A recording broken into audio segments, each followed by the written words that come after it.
So it seems like Black Clover, similarly to My Hero Academia, had its first chapter of the new year make its way to us a bit early. With the last one, after infiltrating their stronghold within the Spade Kingdom, the likes of Yuno and Langris would face off against the ever-fearsome Zenon. With this, we received a bit more of an explanation as to the nature of Zenon's magic, both that of his natural capabilities and those bestowed by his devil. Having seized control over mana within the entire chamber, Zenon's superiority appeared to be assured. However, in summoning forth Sylph, who had time to grow even stronger, Yuno was subsequently able to spirit dive, becoming stronger than ever before. In an instant, he was able to purge the incoming bone magic of Zenon and get in close, as mana itself seemed to favor him. Which, correction from our last chapter discussion, the reason this was familiar to me, as someone commented, was because it's a concept from Magi, one of my favorite series of all time. And so with that, Yuno absolutely does have the power of plot armor on his side, as he was able to bore a gaping hole right through the abdomen of Zenon. With this latest chapter, we pick up right from there, as Zenon was pushed back, as Yuno made it clear that the one to die would be Zenon, not them, furthermore emphasizing that he shouldn't have messed with the Golden Dawn. Which, as the prince of the Spade Kingdom that has been subjugated and devastated by Zenon and the Dark Triad, only mentioning the Golden Dawn is a little weird.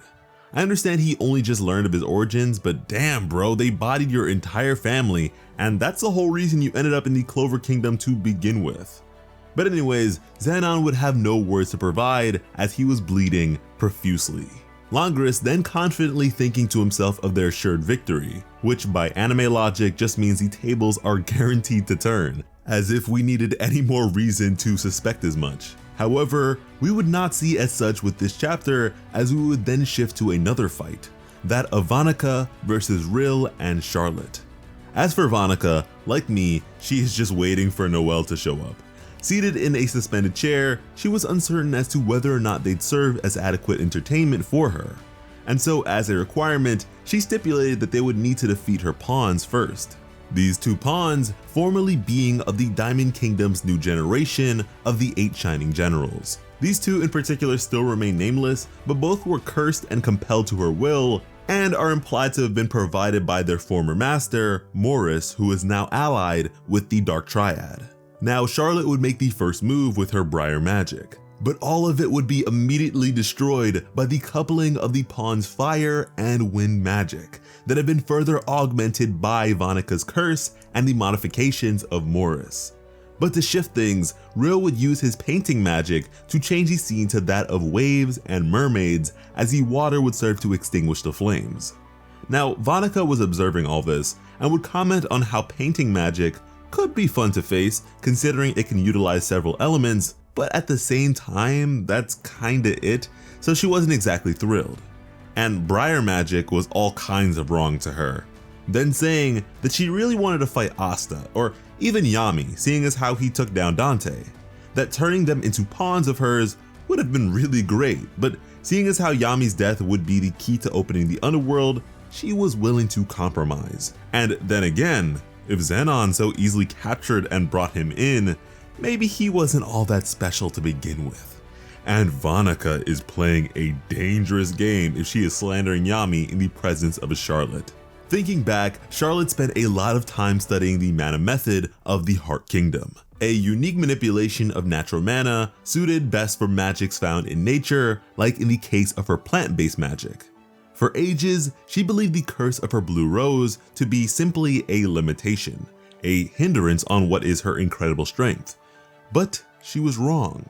And it wasn't until she reached the utmost extremes of the mana method that she realized the power of her blue roses. And at one point, Dorothy told her that all curse magic derives from Megicula, the very devil within Vanica.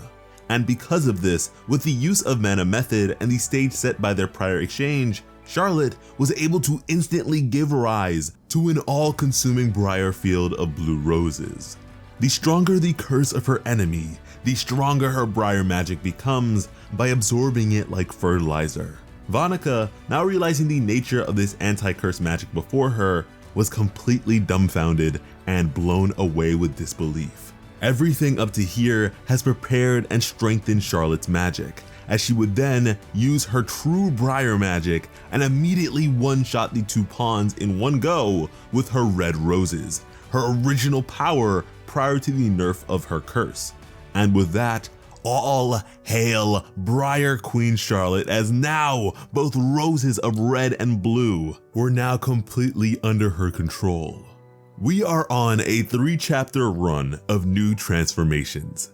Black Clover is so hype right now. Even with this fight that I wasn't especially looking forward to, I am just blown away, and at this point, Charlotte was intent on saving Yami and showing him her new self, as Rill, like me, was just jaw-dropped by the fact that Charlotte managed to become a captain despite being nerfed the entire time. But with this, Vanica would lose her mind with excitement as she'd found the perfect opponent.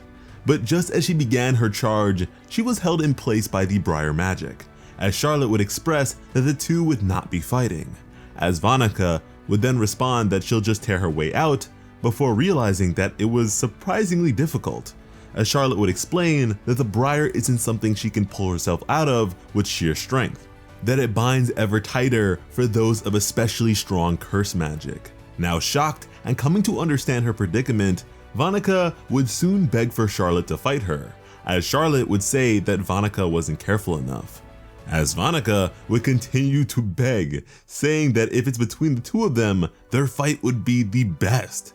But Charlotte wasn't having it and was done talking, as the binding was now complete and Vanica's wish would go unanswered. And that was the chapter. Again, I just love how Black Clover is so unafraid to jump right into the action and give us these sorts of killer moments and power-ups. Charlotte was looking pretty badass this chapter, and it is well deserved considering she is now officially the 3rd most popular character in the series. Now, Vanica does still have her blood magic, so maybe she can do something with that, but up against this level of plant magic, I'm not sure how well that would go. Overall, really exciting stuff as always from Black Clover, and if you always want to be here for our discussions on it, go ahead and subscribe to Plot Armor with notifications on. Besides that, you can of course help us out over on Patreon, which is always linked in the description. When it comes to bringing you some of the best Black Clover content on the platform, Plot Armor has you covered. As always, I am Sliceable Otaku. Thank you all so much for watching and have an awesome day. I love you.